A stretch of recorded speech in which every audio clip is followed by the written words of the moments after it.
없애버리려고. 그 방법 중에 하나는 전부터 없앤다 그러면 국민들이 벌쩍 뛰니까. 네, 예.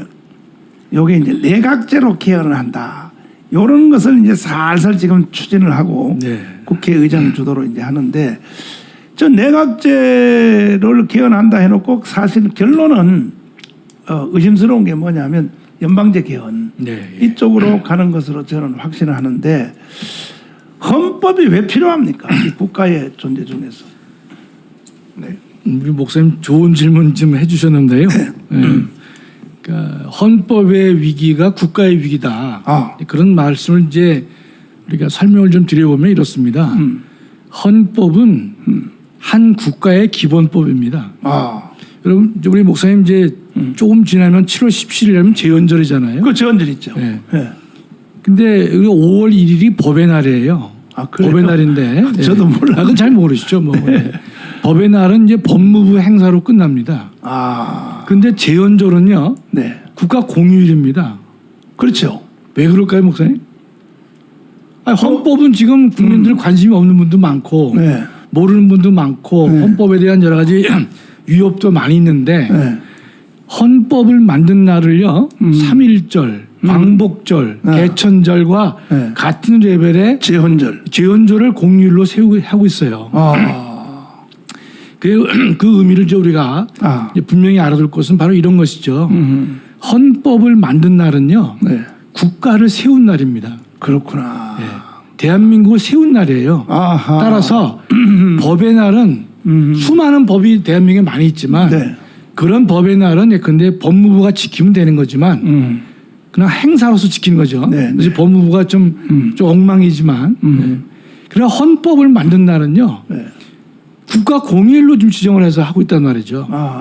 왜냐하면 헌법 자체를 만들었다고 하는 것은 전 세계를 향해서 이제 대한민국이 하나의 국가로서 만들어졌음을 네. 전 세계에 알리는 행사가 네. 바로 이 제헌절입니다.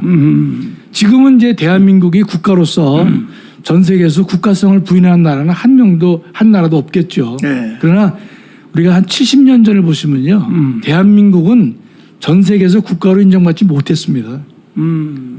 48년 8월 15일 날 우리가 그렇죠, 헌법을 그렇죠. 7월 17일에 만들어서 대한민국 건국을 했지 않습니까? 그렇죠. 그러나 그때 전 세계가 대한민국을 국가로 바로 인정하지 않았습니다. 네. 대한민국이 국가로서 인정받도록 하기 위해서 정말로 우리가 이 애타고 네. 답답했던 데가 70년 전입니다, 목사님. 지금은 다 대한민국을 인정해 주지만 네.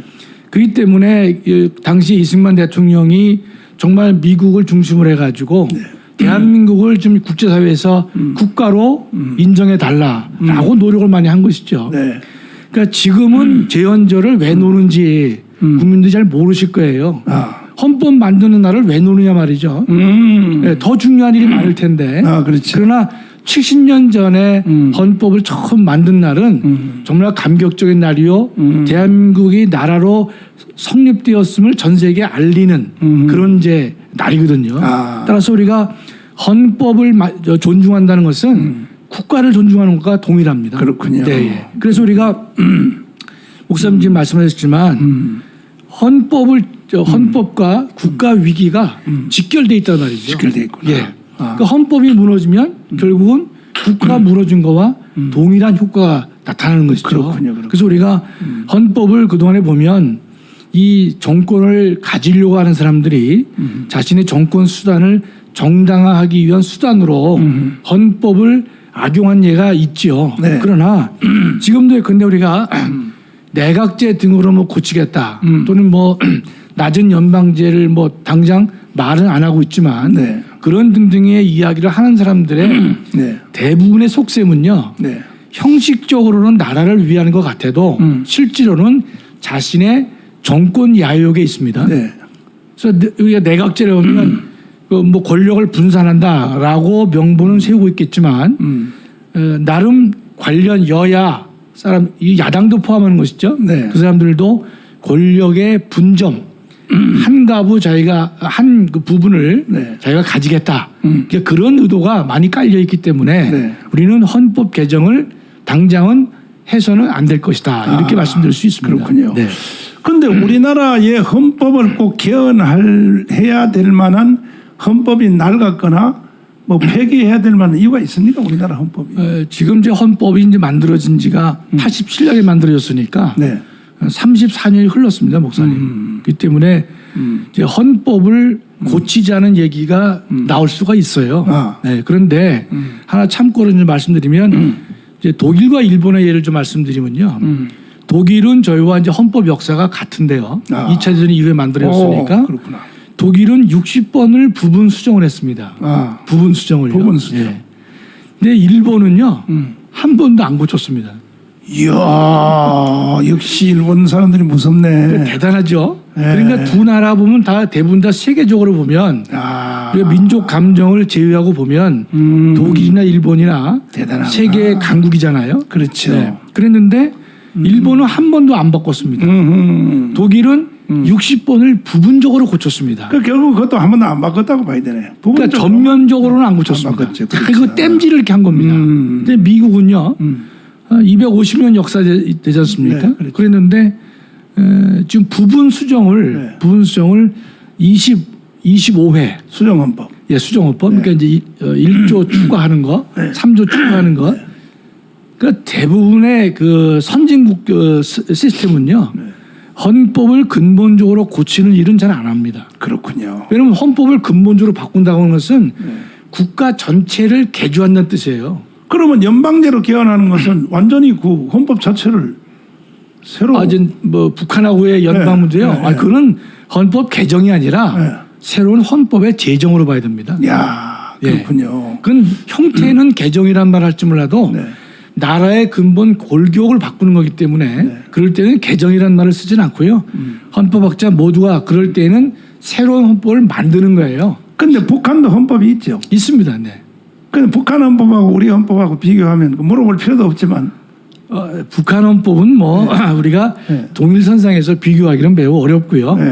또 상당히 좀 우리가 볼 때는 낯설고 좀 조잡하기도 하고 예를 들어서 우리 북한 헌법 3조를 목사님 잠깐 말씀드리면요. 우리 국민들이 이제 아셔야 되는 건데 북한 헌법 3조는 참 재밌는 게 첫째 조선민주주의인민공화국은 사람 중심의 세계관을 가지고 있다. 이렇게 얘기를 합니다. 사람 중심의 세계관이요. 목사님 특히 연상되는 단어 없습니까? 아니 문재인이가 나 입만 열면 요즘 사람 중심 계속 떠드니까. 사람이 먼저다는 말을 거기서 따왔다라고 볼 수는 없지만 아니 따왔어요. 그러나 따왔어. 사람 중심의 세계관이라는 말을 북한이 3조에서 하고 있거든요. 그러면서 동시에 뭐라고 했냐면 북한의 주권은요 인민에게 있다고 그럽니다. 인민. 그럼 인민이 뭔가 하면 그건 노동자, 농민을 말하는 겁니다. 그런데 거기 보면 3조예요. 이 주체 사상과 선군 사상을 북한 체제의 통치 이념으로 한다라고 되어 있습니다. 선군 사상은 이제 군인을 우대하겠다는 뜻 아닙니까? 그건 우리 논외로 하더라도 주체 사상을 자신의 통치 이념으로 한다 그래요. 그런데 따라서 우리가 한국 내에서 주사파라고 하는 것이 주체 사상을 지지하는 사람들이잖아요. 맞아요. 우리가 주사파는 100% 허용될 수 없는 이유가 북한 헌법 3조에서 주체 사상을 자신의 통치 이념으로 하고 있기 때문에 그 통치 이념을 북한의 통치 이념을 지지하거나 찬성하거나 동조한다면 그 자체로 이것은 국가보안법 위반으로서 허용될 수 없는 것입니다.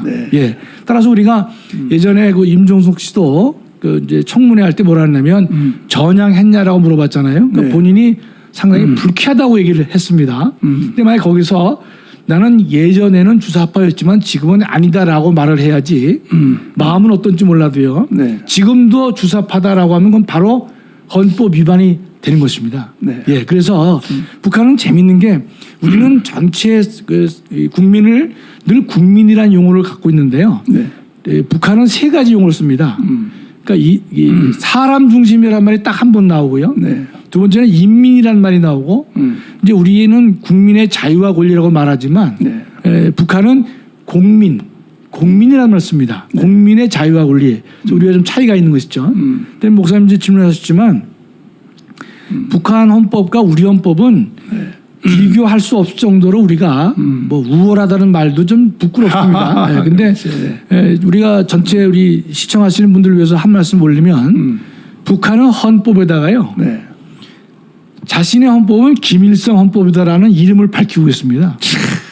그러니까 김일성 사후에 만들어졌을 때 김정일이가 이 헌법은 김일성 헌법이라고 헌법에 명시합니다. 기가 막히네. 전 세계 헌법 중에서 특정인을 언급하면서 이러이러한 우리들이 이 공화국 헌법은 이 김일성 헌법이다라고 특정인을 언급한 나라는 북한이 유일합니다. 근데 재밌는 것은요. 지금 김정일이 죽었지 않습니까? 네. 현행 그 김정은 시대의 북한 헌법은요. 김일성 헌법이라고 안 하고 김일성 헌법 및 김정일 헌법이라고 합니다. 미쳤어. 완전. 그러니까 여러분이 그 기회가 되시면 북한 헌법 서문을 보시면 현재요.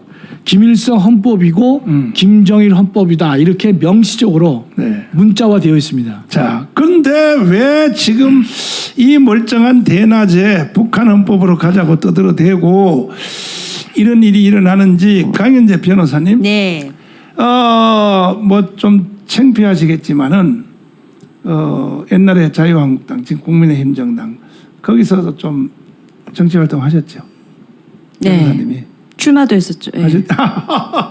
아니 또 거기까지 홀딱 다 까버리시는데 출마하셨는데 도대체 저 국민의힘 정당 세력이 옛날에 거기에 몸담고 계셨으니까 이 헌법을 지킬 의지가 있습니까? 그 사람들이 지금 현재 하는 짓을 봐서.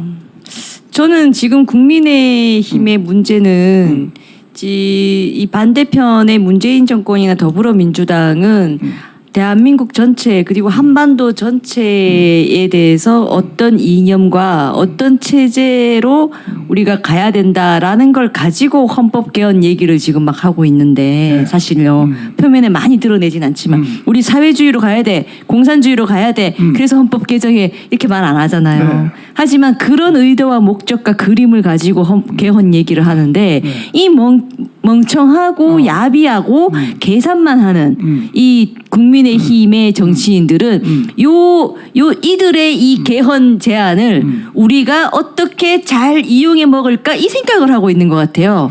어떻게 이용해 먹을까냐 뭐냐면 대한민국을 위해서 어떻게 이용해 먹을까가 아니라요. 우리 이 우파 정치인들이 정치인 몇 명이 뭐 대선 주자로 불리는 사람들 또는 대선 주자가 되고 싶은 사람들 대한민국 안에서 1인자가 되고 싶은 꿈꾸는 사람들 이런 사람들 사이에서는 저들이 어떤 의도에서 개헌 얘기를 하는지는 알겠는데 저건 무조건 우리가 안 된다고 할 거 아니네. 가만 보니까 이 통치 구조를 바꾸면 우리가 뭐 한 자리 먹을 수 있겠네. 그런 부분에서 우리가 저들과 맞는 부분은 그 전략적으로 손도 잡자, 타협하자, 정치 타협 아니냐, 권력 나눠 먹기 아니냐, 요런 이 얄팍한 계산에서 이들은 또 보고 있고 어떻게 보면은 서로 목적은 다른.